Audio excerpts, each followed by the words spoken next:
이 시간 함께 찬송 부르시면서 은혜의 보좌 앞에 함께 나아가시겠습니다. 할렐루야.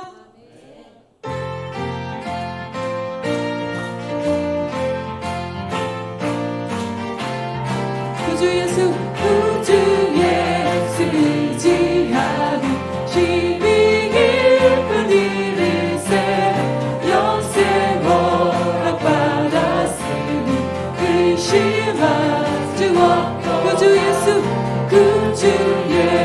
의지 힘이 깊은 이르세 영생 허락받았으니 의심하지 없고 예수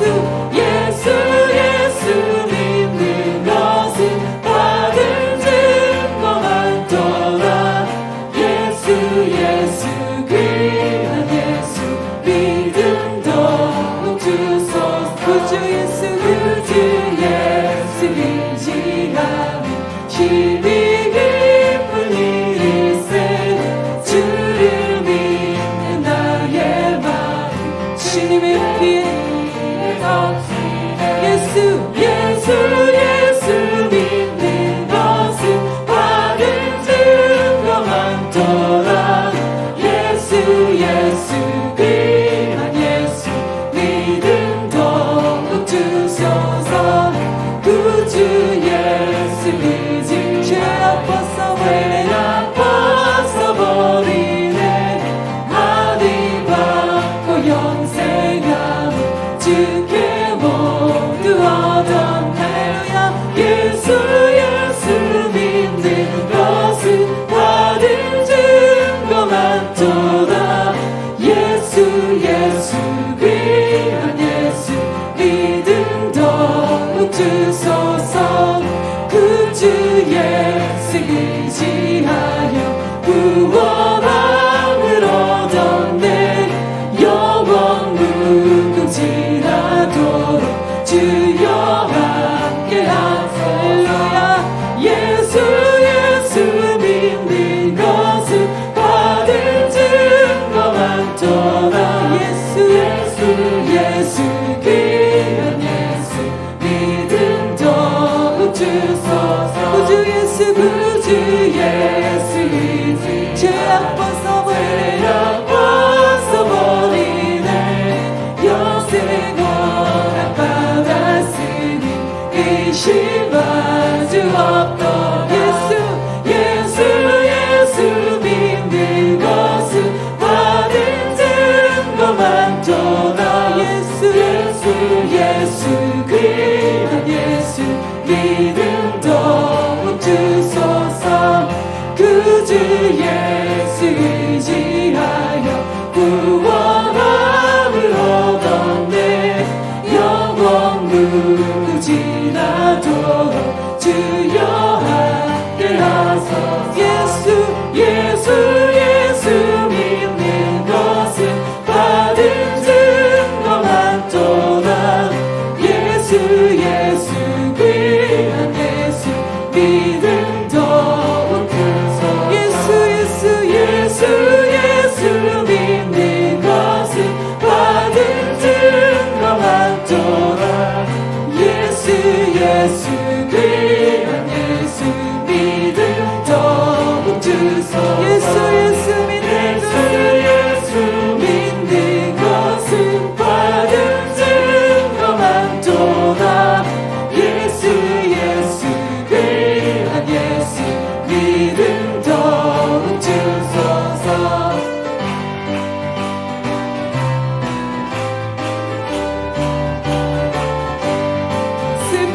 슬픈 마음 있는 사람 예수 이름 믿으며 영원토록 변함없는 기쁜 마음 얻으리 슬픈 마음 있는 사람 예수 이름 믿으며 영원토록 변함없는 기쁜 마음 얻으리 예수의 이름이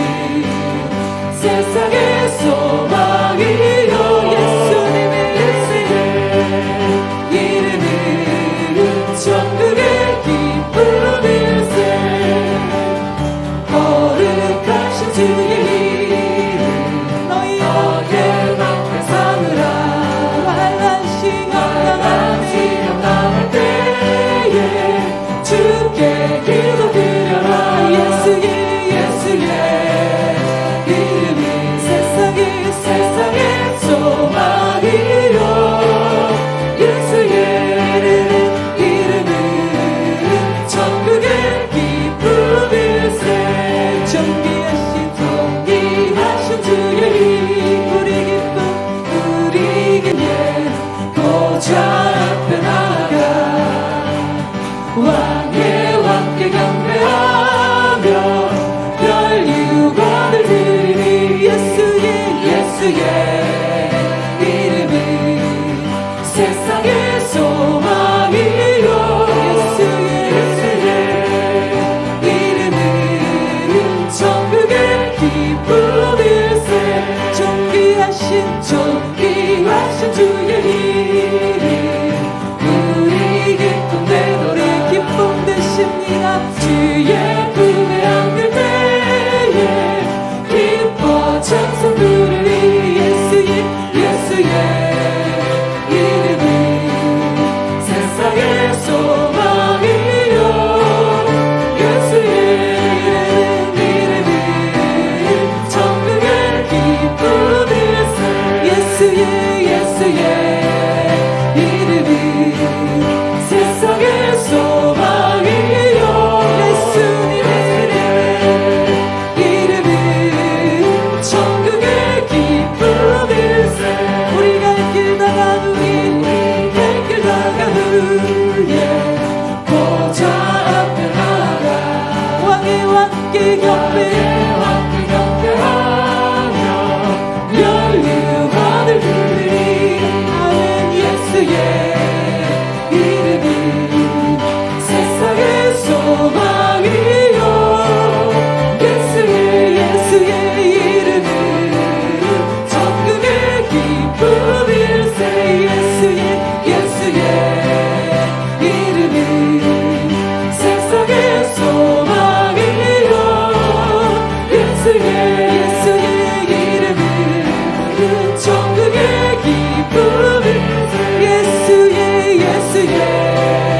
이름은 세상의 소망이요 예수의 이름은 천국의 기쁨일세 예수의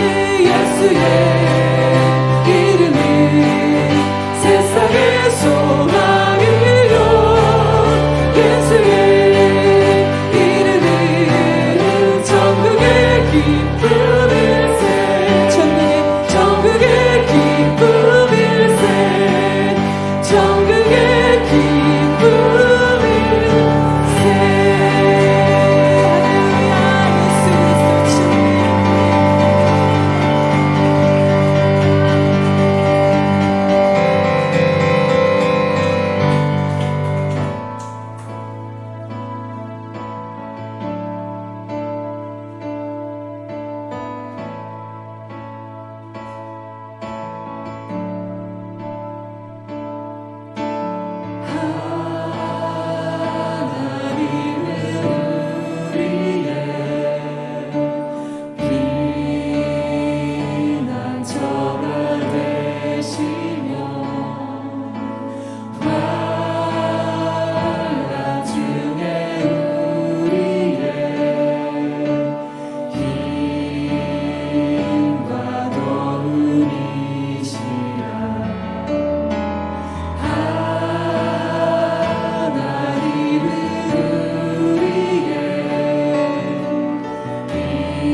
높임을 받으리라.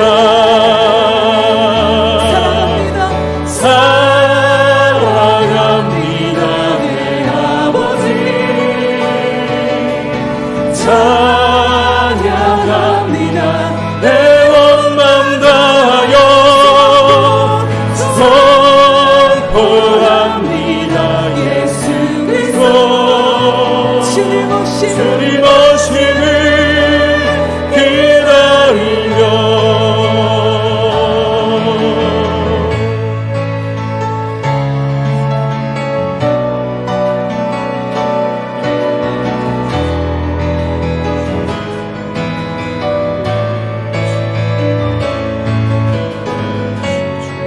이 밤에 주 앞으로 나아갑니다. 너희는 가만히 있어 주가 하나님 됨을지어다. 너희는 가만히 있어 주가 하나님 됨을지어다. 영광과 세계 가운데 주가 높임을 받으리라.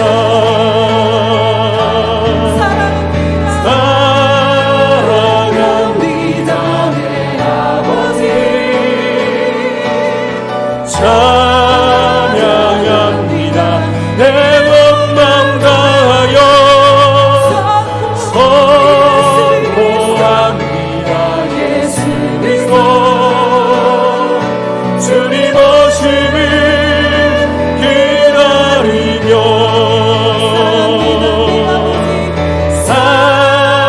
사랑합니다 내 아버지.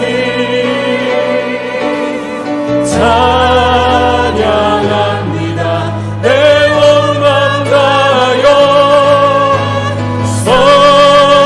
선포합니다 예수 그리스도. 주님 오심을 기다리며 주님 오심을 기다리며 주님 오심을 기다리며 이 밤에 주 예수 그리스도의 이름을 높여드리고 주님께서 이 열방의 통치자이심을 찬양합니다. 열방의 통치자 승리하신 예수 그리스도, 부활하신 주 예수 그리스도의 능력을 선포합니다. 할렐루야 할렐루야.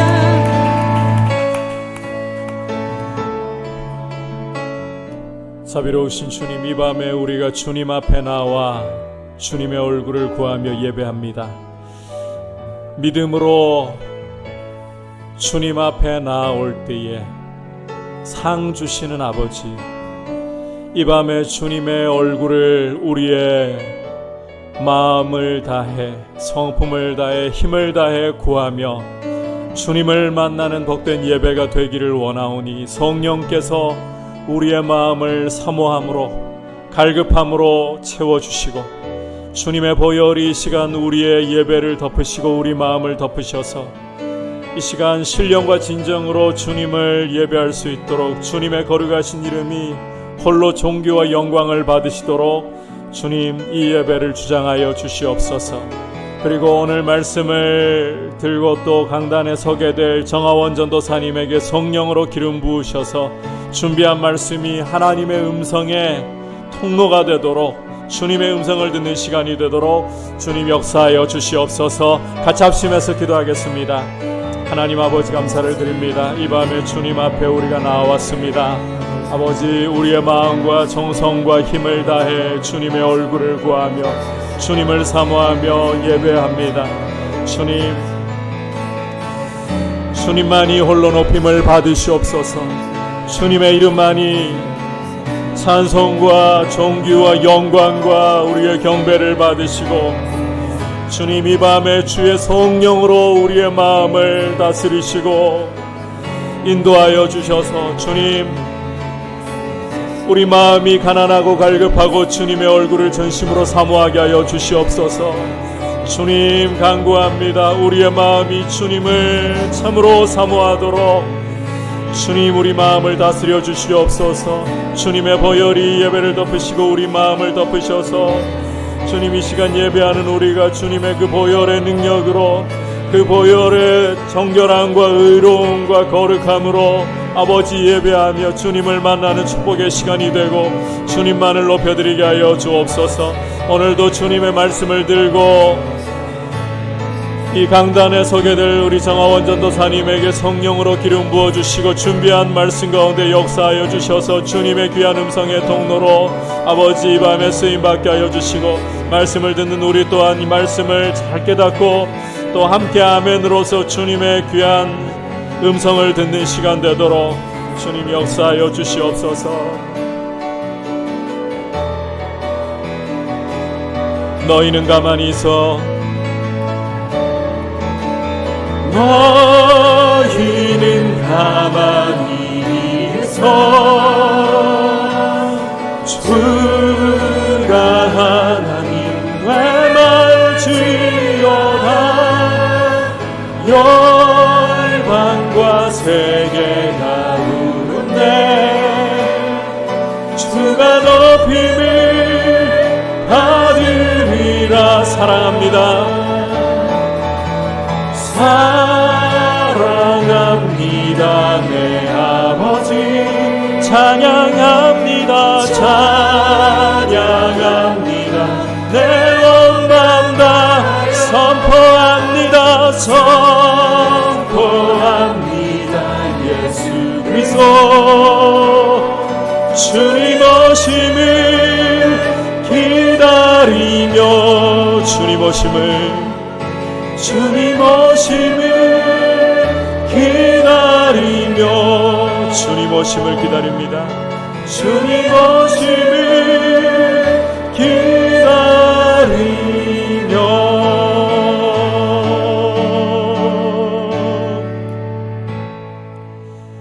하나님 아버지 이 밤에 우리가 주님 앞에 나왔습니다. 사모하는 영혼을 만족시켜 주시는 아버지, 우리의 걸음이 우리의 의지인 것 같으나 주님이 이끌지 않으시면 어찌 주님 앞에 나와 주님의 얼굴을 구할 수 있겠습니까? 은혜 주시는 주님께 감사를 드리고 믿음으로 아버지 앞에 나아갈 때에 상 주시는 아버지, 오늘 이 밤에도 예비하신 귀한 은혜로서 우리의 영혼을 채워주시고 무엇보다 우리 안에 주님을 향하여 갈급하고 가난한 심령을 부어주시고 성령으로 우리 마음을 부드럽게 하셔서 주님의 얼굴을 전심으로 구할 수 있도록 인도해 주시고 또 우리 마음을 주님의 보혈로 덮으시고 새롭게 하셔서 주님의 음성을 듣기에 합당하도록 인도하여 주시옵소서. 오늘도 말씀을 맡겨주셔서 세우신 정하원 전도사님에게 성령으로 기름 부으시고 준비한 말씀이 우리의 심령 가운데에 주님의 음성으로서 잘 박힐 수 있도록 또 우리가 주님의 말씀 앞에 믿음으로 순종하며 거룩한 예배자로 우리의 삶을 드릴 수 있도록 인도하여 주시옵소서. 예수님의 이름으로 기도드립니다. 아멘. 반갑습니다. 광고 말씀 먼저 드립니다. 여러분께서 본당 뒤편에 보면 부채가 있습니다. 여기 노회에서 아마 나눠드리라고 한 부채인 것 같은데요. 한 면에는 이 발바닥 어디를 누르면 건강에 좋을까 정보가 있고 뒤편에 세계보건기구는 에이즈 예방에 앞장서고 있습니다. 이렇게 세계 에이즈의 날 포함해 가지고 이 가족의 가치를 여러분들께서 더욱더 생각하시고 사실 이 동성애 부분에서 건강한 가치를 가지고 있는 것이 동성애를 막는 부분에 가장 중요한 일입니다. 교회가 가족의 가치를, 건강한 성의 가치를 더욱더 새길 수 있도록 필요하신 분들께서는 이걸 잘 쓰실지는 모르겠습니다만 그래도 필요하신 분들은 부채질 하시기는 요즘 날씨가 선선해가지고 조금 아쉽긴 합니다만 쓰시긴 좋은 것 같습니다. 하나씩 챙겨가시면 되겠고요. 그리고 오는 토요일 날 반가운 소식이 있습니다. 자리에서 그래도 한번 일어나도록 하죠. 예, 우리 박준영 형제님과 이영인 자매님 오는 토요일 날 이제 주님 안에서 믿음의 가정을 이루고 한 몸을 이룹니다. 이 코로나 상황이다 보니까 또 우리 장로님께서도 우리 성도님들 누구에게도 누를 끼치고 싶지 않으시다는 간곡한 부탁을 하셔가지고 사실 적극적인 광고는 해드리지 못한 점이 저로서는 굉장히 송구하긴 합니다만 마음껏 축복해 주시고요. 우리 두 사람 손 내밀어 가지고 한번 축복할까요? 두 사람 향해서 너는 시냇가에 심은 나무라. 예.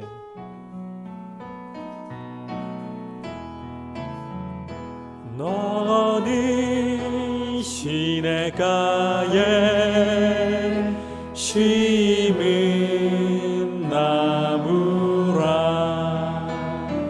하나님의 사랑 안에 믿음 뿌리 내리고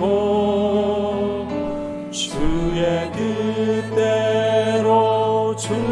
뜻대로 항상 사세요. 같이 한번 기도하겠습니다. 하나님 아버지, 이렇게 박준영 형제님과 이영인 자매님 이제 주님 안에서 귀한 혼인 예식을 앞에 두고 교회가 함께 이렇게 조촐하게나마 축복하고 축하합니다. 주님, 이 두 사람이 이제 주 안에서 믿음으로 귀하게 부부의 연을 맺고 주님 기뻐하실 믿음의 가정으로서 잘 세워져 가도록 주님, 이제 남아있는 결혼식까지의 이 시간도 몸과 마음을 주 안에서 잘 준비하고 무엇보다 주께서 이들을 은혜로 이끌어 주셔서 가는 앞길에 주님이 앞서 행하시며 주님이 함께 하시며 주님이 뒤를 보호하셔서 주님이 붙드시는 복된 두 사람 믿음의 아름다운 가정을 세우고 작은 하나님 나라를 이루는 축복된 두 사람 되도록 인도하여 주시옵소서. 또 이 결혼을 위해 준비하고 있는 양가에도 이 혼인 예식을 통해서 주님, 양가가 주님의 귀한 은혜를 풍성하게 누리고 주님 주신 복을 함께 기뻐할 수 있는 복된 시간 되게 하여 주옵소서. 예수님의 이름으로 기도드립니다. 아멘. 네, 우리 축복의 박수 다시 드리도록 하죠. 여러분께서도 이제 또 방송을 통해서나 언론을 통해서도 보고 계시겠지만 7월 10일 오후 6시부터 해서 지금 교회의 소모임이 전면적으로 금지되어 있는 상황을 알고 계실 겁니다. 일단 방역 부분에서는 우리가 최선을 다하는 것이 이 합당한 정부의 방침을 떠나서 그리스도인들로서 합당한 도리이기 때문에 잘 지켜주시기를 바라고, 오히려 정부 방침을 뛰어넘는 그런 시민의식으로 그리스도인다움을 더 보여주시기를 바랍니다. 그리고 무엇보다 교회가 어느 때보다 지금 사회적인 분위기가 어려운 때입니다. 그래서 이 교회가 욕을 먹는다는 것은 결국은 우리 주님의 이름이 욕을 먹게 되는 것입니다. 물론 주님은 그 영광을 빼앗기실 분 아니십니다. 하지만 우리가 이와 같은 때에 더욱더 우리 한국교회가 주님의 은혜로 다시 일어설 수 있도록 우리 자신을 돌아보면서 주님 앞에 우리의 죄악을 회개하고 주님의 말씀 앞에, 복음 앞에 더욱더 우리 자신을 잘 드릴 수 있는 그런 회복의 시간을 가질 수 있도록 여러분께서 기도해 주시고, 기도만이 또 성령의 이 부으심만이 우리 한국교회의 길입니다. 이것을 위해서 함께 힘써 주시기를 부탁을 드립니다. 자, 이제 주시는 하나님의 말씀 받도록 하겠습니다. 이 시간 주신 하나님의 말씀은 이사야 8장 5절에서부터 11절까지 말씀입니다. 이사야 8장 5절에서 11절, 구약 976페이지입니다. 한 절씩 교독하겠습니다. 여호와께서 다시 내게 말씀하여 이르시되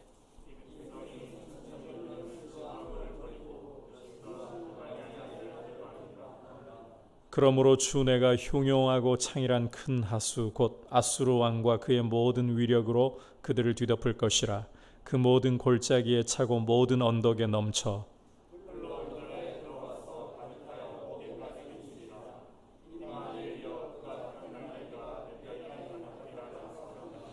너희 민족들아 함성을 질러보아라. 그러나 끝내 패망하리라.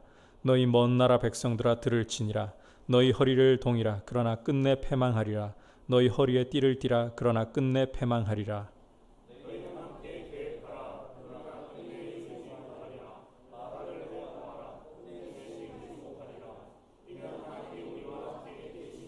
다 같이 여호와께서 강한 손으로 내게 알려주시며 이 백성의 길로 가지 말 것을 내게 깨우쳐 이르시되 아멘. 오늘은 샬롬의 이유라는 제목으로 정하원 전도사님 이제 방학을 했습니다. 그래서 또 이렇게 강단에 설 기회가 생겼는데 우리 따뜻한 박수로 모시도록 하겠습니다.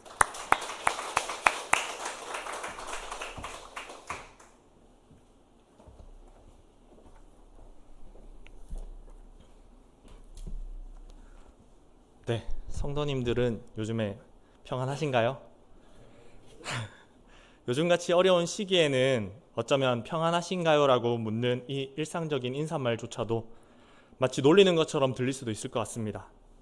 그렇습니다. 여러 가지 면에서 봤을 때 최근 우리를 둘러싼 환경은 그야말로 샬롬과는 거리가 멀어 보입니다. 말은 안 해도 다들 거의 목까지 차오른 불편함들을 오늘 또 꾹꾹 참으면서 하루하루 살아가고 있는 건 아닌지 모르겠습니다. 여러분, 평안은 과연 어디에 있을까요?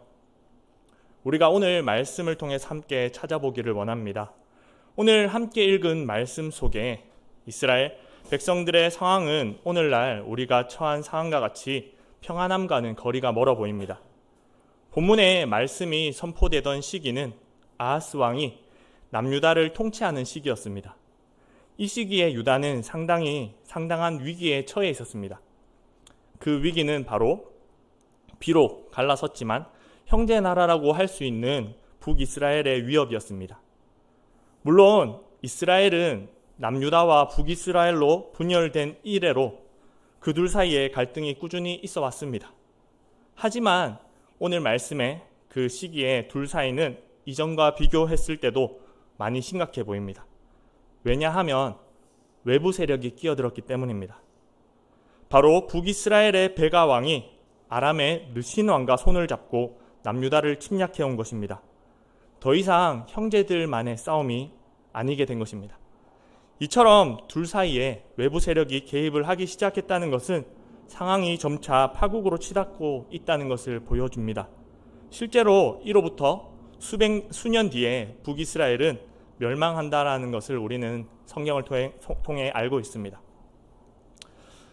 이와 같이 아람이라는 나라를 등에 업고 전쟁을 걸어오는 북이스라엘의 위협에 대해서 그렇다면 남유다는 어떤 반응을 보여야 하는 걸까요? 일단은 어떤 정책이든지 살아남기 위한 방도를 강구해야만 할 것 같습니다. 그래도 형제이니까 어르고 달래는 화친 정책을 펼치는 게 맞을까요? 아니면 힘이 더 센 나라를 끌어들여서 맞불을 놓는 강경책을 펼치는 게 맞을까요? 아무래도 이미 북이스라엘이 아람이라는 나라를 등에 업고 전쟁을 걸어온 상황이니 유다는 당장 살아남기 위해서라도 발빠르게 아람보다 더 센 나라를 등에 업어야 할 것만 같았습니다. 약하면 잡아먹힌다. 이것이 세상을 지배하는 원리이지 않습니까? 자신에게 충분한 힘이 없다면 강자에게 힘을 빌려서라도 살아남아야 될 것 같습니다.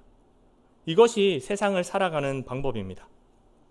그래서 유다의 아하스 왕은 대제국 아수르에게 줄을 서기로 합니다.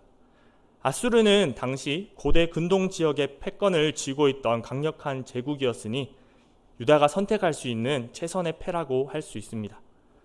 아하스 왕은 아수르에게 조공을 바쳤고 군대를 지원해달라고 요청을 했었습니다.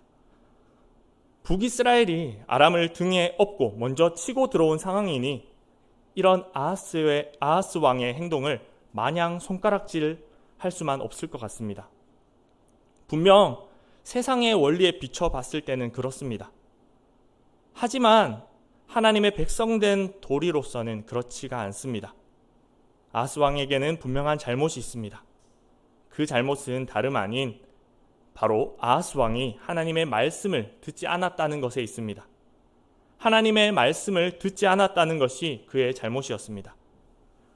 하나님께서는 과연 남유다가 처해 있는 이 긴박한 상황에서 무엇이라고 말씀하셨을까요? 이사야 7장 4절의 말씀을 제가 읽겠습니다. 그에게 이르기를 너는 삼가 조용하라. 르신과 아람과 르말리아의 아들이 심히 노할지라도 이들은 연기나는 두 부직갱이 그루터기에 불과하니 두려워하지 말며 낙심하지 말라. 북이스라엘과 아람이 침략해오는 이러한 상황에서 하나님께서는 이사야 선지자를 통해 아하스 왕에게 삼가 잠잠하라고 말씀하셨습니다. 하나님께서는 유다를 향해 정복 야욕을 드러내는 아람과 북이스라엘이 아무것도 아니라면서 아하스 왕에게 가만히 있으라고 명령하셨습니다. 하나님께서 알아서 하실 테니까 너는 잠잠히 기다리라는 말씀이었습니다. 그런데 여러분, 혹시 법보다 주먹이 가깝다라는 말을 들어본 적 있습니까? 아하스 왕에게는 하나님의 말씀과 자신이 처한 상황이 딱 그랬습니다. 하나님의 말씀을 듣고 기다리기에는 자신의 목숨과 국가의 존망이 그야말로 경각에 달한 것처럼 보였습니다. 하나님의 말씀은 더딘 것 같았고 적들의 공격은 쏜살같이 느껴졌습니다. 또 하나님의 말씀은 저기 멀리 있는 것 같았고 아수르는 손을 뻗으면 닿을 것 같았습니다. 여러분, 혹시 우리의 현실은 이와 다릅니까? 다른가요? 이 세상의 위협과 유혹은 너무나 가깝고 실제적이지 않습니까? 하지만 때로 하나님의 말씀과 이에 대한 우리의 믿음은 너무나 멀고 또 어떤 실제적인 힘도 없는 것 같이 느껴질 때가 있습니다. 살아가면서 우리는 분명 이런 것들을 느낍니다. 그렇지만 우리는 때때로 다른 사람의 현실적 문제 앞에 너무나 쉽게 하나님의 말씀을 건넵니다. 하나님의 말씀이라며 정죄를 하기도 하고 서툰 위로를 건네기도 합니다. 물론 우리는 사랑의 근거에서 하나님의 말씀에 근거한 권면과 위로를 건네는 것이 필요합니다. 하지만 우리가 그 하나님의 말씀을 건네기에 앞서 항상 기억해야 할 사실이 있습니다. 바로 우리 자신이 우리의 목을 죄어오는 것 같은 상황 가운데 아무런 미동도 없이 하나님의 말씀을 붙들기에 우리 스스로 얼마나 연약한 사람들인지를 기억해야 합니다. 누구 할 것 없이 모든 사람이 그렇습니다. 어쩌면 우리는 성경을 읽으면서 다윗의 이야기에는 쉽게 감정이입을 하면서 아하스 왕과 같은 인물들과는 너무나도 쉽게 우리 스스로를 분리하곤 합니다. 하지만 이 시간 한번 스스로에게 이런 질문을 던져보면 좋을 것 같습니다. 모든 환경과 상황이 마치 나의 목숨을 옥죄는 듯한 상황 속에서 내가 정말 철저하게 하나님만을 신뢰할 수 있는 사람인가? 이런 질문을 던지고 나면 아마 더 이상 아하스가 나와 전혀 다른 사람으로만 느껴지지는 않을 것 같습니다. 오늘 본문을 이해하기 위해서는 아하스 왕이 하나님께 삼가 조용하라는 말씀과 함께 받은 한 가지 징조를 살펴보아야 합니다. 아하스 왕은 이 징조를 듣기를 거부했지만 하나님께서 이사야 선지자를 통해 강권적으로 말씀하신 징조입니다. 이사야 7장 14절 말씀인데 제가 읽겠습니다. 그러므로 주께서 친히 징조를 너희에게 주실 것이라. 보라, 처녀가 잉태하여 아들을 낳을 것이요 그의 이름을 임마누엘이라 하리라. 이 말씀을 여러분들이 많이 들어봤을 것 같습니다.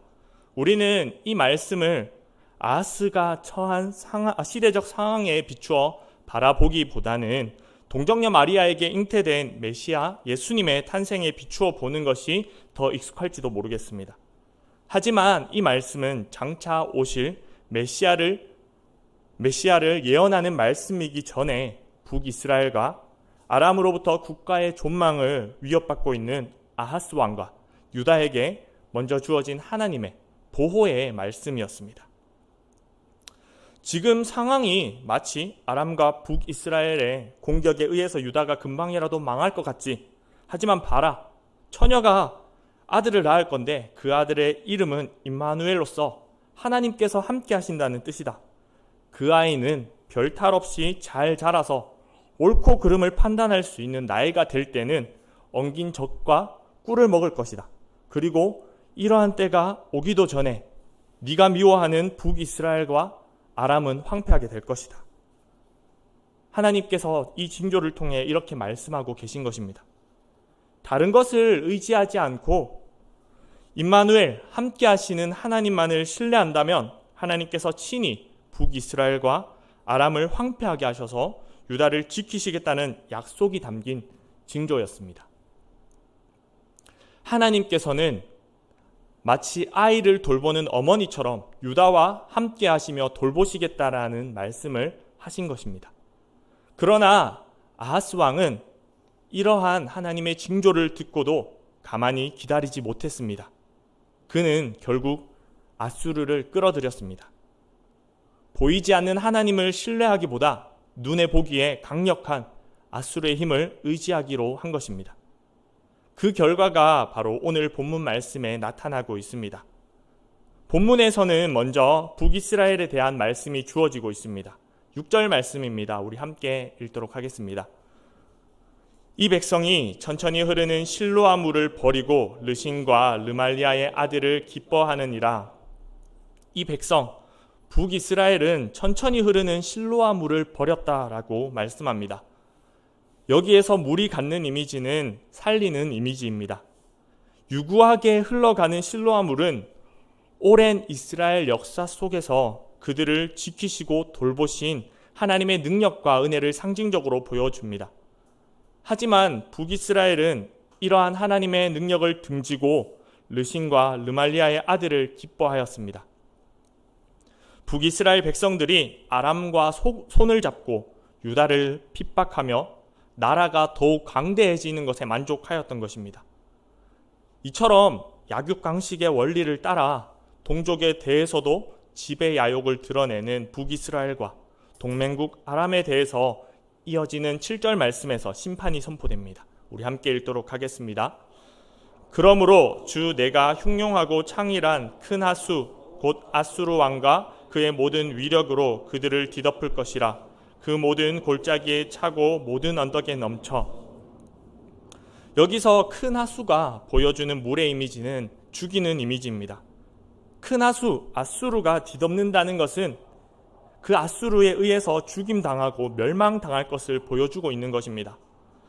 아수르의 강한 군사력이 아람과 북이스라엘을 집어삼킬 것이라고 말씀하고 있는 것입니다. 그러나 우리가 기억해야 될 사실이 있습니다. 큰 하수를 일으켜 사용하시는 분도 바로 하나님이시라는 겁니다.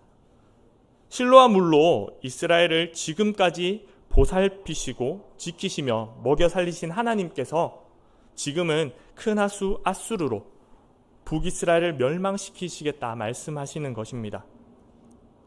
큰 하수는 북이스라엘과 아람의 모든 골짜기에 차고 모든 언덕에 넘칩니다. 그리고 이 파괴적인 힘은 여기서 그치지 않습니다. 8절 말씀입니다. 함께 읽도록 하겠습니다. 흘러 유다에 들어와서 가득하여 목에까지 미치리라. 임마누엘이여 그가 펴는 날개가 내 땅에 가득하리라 하셨느니라. 아람과 북이스라엘을 멸망케 하는 아수르의 그 위협은 이어서 유다 땅으로 흘러 들어옵니다.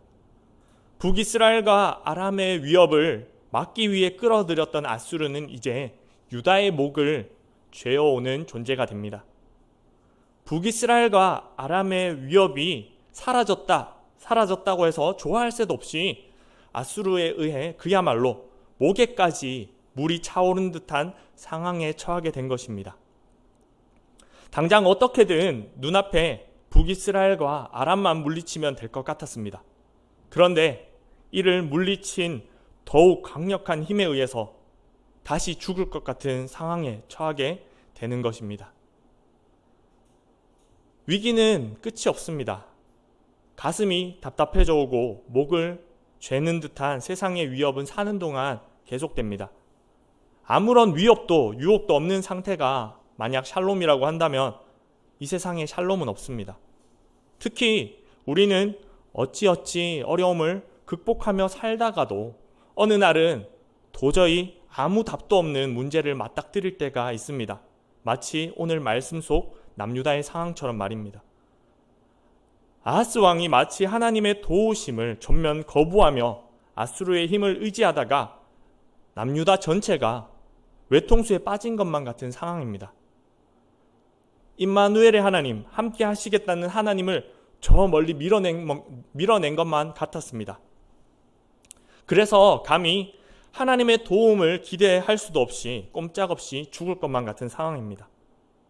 하지만 놀랍게도 오늘 말씀은 피하고 피하다 외통수를 만난 것 같은 이 꽉 막힌 상황에서 반전을 내어놓습니다. 그 반전은 바로 아수르라는 하수가 목에까지 찬 것 같은 이 상황조차, 당장 죽을 것 같은 이 상황조차도 어쩌면, 이 상황조차도 여전히 하나님께서 함께 하시는 상황이라는 것입니다. 유다왕 아하스는 분명히 임마누엘의 징조를 무시하며 거부했습니다. 그리고 아수르를 끌어들여 도저히 걷잡을 수 없는 상황을 자초하였습니다. 이제는 어디 손 내밀 곳도 없고 꼼짝없이 죽을 수밖에 없는 남유다인데 여전히 임마누엘 하나님께서 함께 하신다는 것입니다. 8절 하반절의 말씀을 다시 주목하여 보기 바랍니다. 지금 큰 하수 아수르가 목에까지 차올랐는데 동시에 임마누엘 하나님의 펴는 날개가 여전히 땅에 가득하다고 말씀하고 있습니다. 하나님의 펴는 날개가 덮어지는 곳은 하나님께서 지키시고 보호하시는 은혜가 미치는 곳입니다.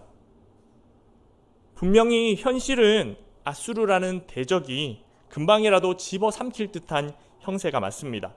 하지만 이러한 상황이 결코 하나님께 방치되어지고 버려진 상황이 아니라고 말씀하고 있는 것입니다. 자기 마음대로 하고 싶어서 밀어냈지만, 거부했지만 여전히 하나님께서 함께 하시며 유다의 온 땅을 하나님의 지키시는 날개가 덮고 있는 것입니다. 아하스 왕과 유다는 듣지 않으려 했지만 그래도 하나님께서는 함께 하시겠다 말씀하셨고 이를 홀로 신실하게 지키시는 것입니다. 하나님의 지키시는 날개 아래서 감히 큰 하수 아수르가 아무리 흉흉하다고 한들 하나님께서 지키시는 자를 상하게 할 수 있을까요? 그러므로 이제 하나님이 함께 하시며 그 날개 아래 보호받는 자는 대적들을 향해 이렇게 소리칩니다. 9절 10절 말씀인데 조금 길지만 함께 읽도록 하겠습니다. 너희 민족들아 함성을 질러 보아라. 그러나 끝내 패망하리라. 너희 먼 나라 백성들아 들을지니라. 너희 허리를 동이라. 그러나 끝내 패망하리라. 너희 허리에 띠를 띠라. 그러나 끝내 패망하리라. 너희는 함께 계획하라. 그러나 끝내 이루지 못하리라. 말을 해 보아라. 끝내 시행되지 못하리라. 이는 하나님이 우리와 함께 계심이니라. 아멘. 하나님께서 함께 하시며 지키시는 사람은 또 그 나라는 아무리 강한 대적이 그들을 무너뜨리려고 함성을 지르고 허리를 동이고 띠를 띄어 전쟁을 걸어와도 패망하는 쪽은 하나님의 백성의 대적이며 원수입니다. 원수가 형통한 것 같습니다. 원수의 힘이 아주 강력한 것 같습니다. 하나님의 백성은 원수들의 공격에 금세라도 삼켜질 것만 같습니다. 그러나 아무리 강력한 원수라도 하나님께서 함께 하시며 지키시는 자를 멸망시킬 수는 없습니다. 악인이 형통하고 오히려 의인이 고통받는 듯 보이지만 이 모든 되어짐은 결국 의인을 지키시는 하나님의 날개 아래서 벌어지는 일들입니다. 여러분, 진정한 위기는 원수의 공격과 같은 세상의 위협이 아닙니다. 진정한 위기는 바로 우리가 하나님을 멀리하려는 태도이며 하나님께서 우리와 함께 하심을 모르는 것입니다.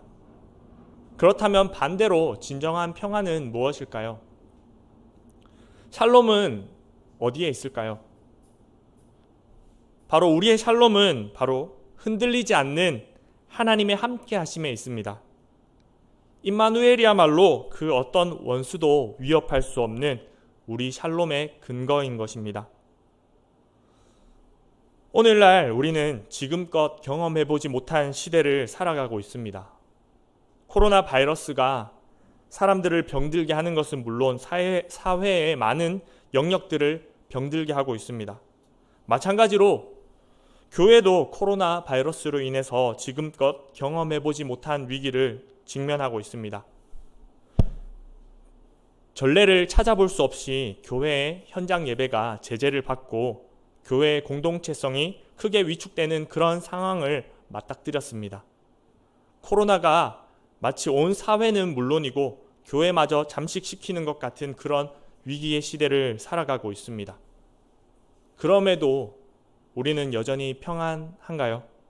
샬롬인가요? 네, 샬롬입니다. 코로나 바이러스는 온 세계를 두려움에 떨게 하고 우리의 목에까지 차서 금방이라도 삼킬 듯 하지만 하나님의 그 펴신 날개는 여전합니다. 여전히 하나님 자녀들의 온 땅에 미치고 있습니다. 오늘 우리는 이사야 말씀을 통해 진정한 샬롬의 의미를 살펴보았습니다. 아하스 왕이 통치하던 시기에 하나님의 나라의 백성들은 끊임없이 위기에 직면해야만 했습니다. 형제라 여겼던 북이스라엘이 자신들을 향해 칼을 빼어들 뿐만 아니라 아람이라는 동맹국을 이끌고 쳐들어와서 자신들을 무너뜨리려고 하였습니다.